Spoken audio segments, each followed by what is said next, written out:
Vamos conhecer agora duas mulheres que quebraram tabus e mostraram sua força lutando pela independência do Brasil. O projeto de jornalismo da Band sobre os 200 anos da independência te apresenta Maria Leopoldina e Hipólita Jacinta.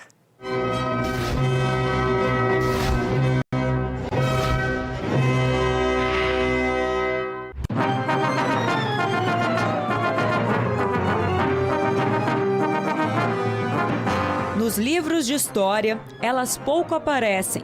Quando mencionadas, são lembradas não por seus feitos, mas como parte da vida dos homens que a cercavam. Todo mundo pode notar que só aparecem líderes homens, brancos, europeus. As mulheres, no máximo, aparecem como esposa de, filha de, que é o caso da princesa Isabel. Eu penso que o machismo que impera na nossa sociedade, ele tem um braço muito forte na produção da história. Durante todo o processo de independência, mulheres notáveis fizeram a diferença. Começando por Maria Leopoldina, que não foi apenas esposa de Dom Pedro I, era conselheira da coroa e articuladora pela independência do Brasil.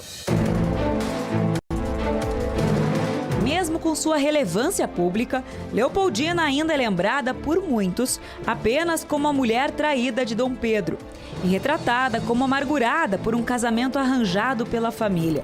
Só que ela foi muito mais do que isso.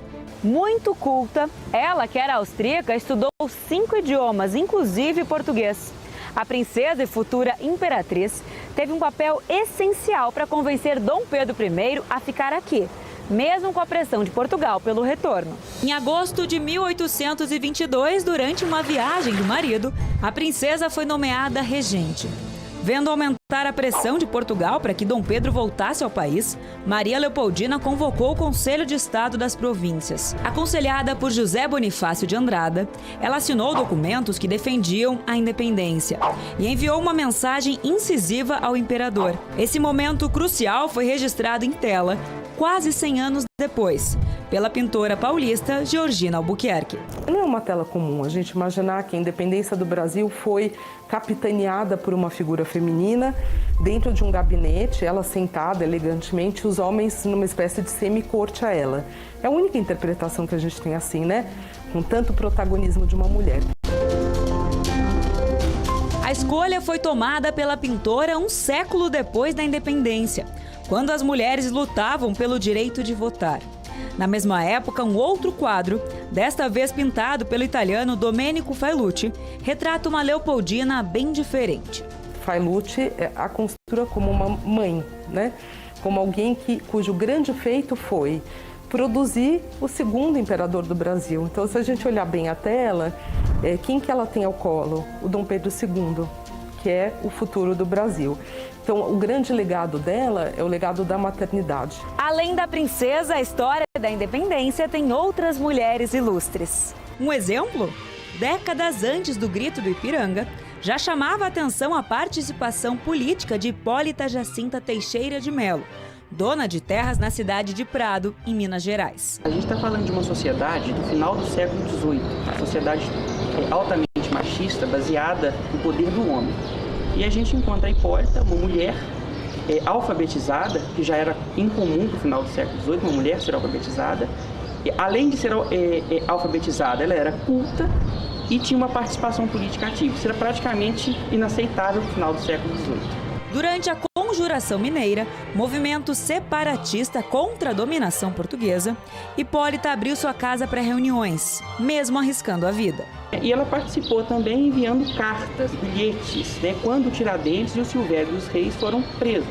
Ela encaminha, por exemplo, um bilhete para o padre Toledo dizendo que, dando conta, né, de que eles haviam sido presos, para que eles se acautelassem, tomassem cuidado então com o que viria a acontecer, e quem não fosse capaz das coisas, que não se metessem nelas, né? Mais vale morrer com honra do que viver com desonra. Ou seja, não era qualquer pessoa que diria isso no final do século XVIII, tá? Mais uma mulher. A história continua amanhã, quando vamos mostrar como mulheres que não faziam parte da elite também se destacaram, particularmente na Bahia. Legal.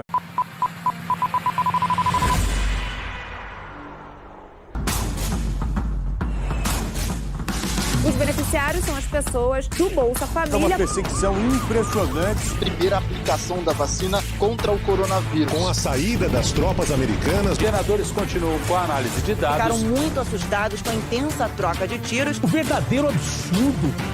2 hospitais públicos registraram um surto de casos de Covid. Está com os olhos bem abertos. Que a gente ajuda você.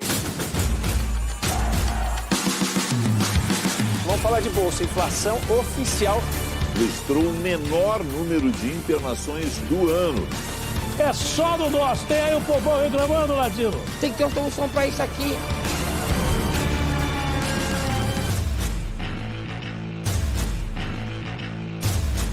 Vamos ver.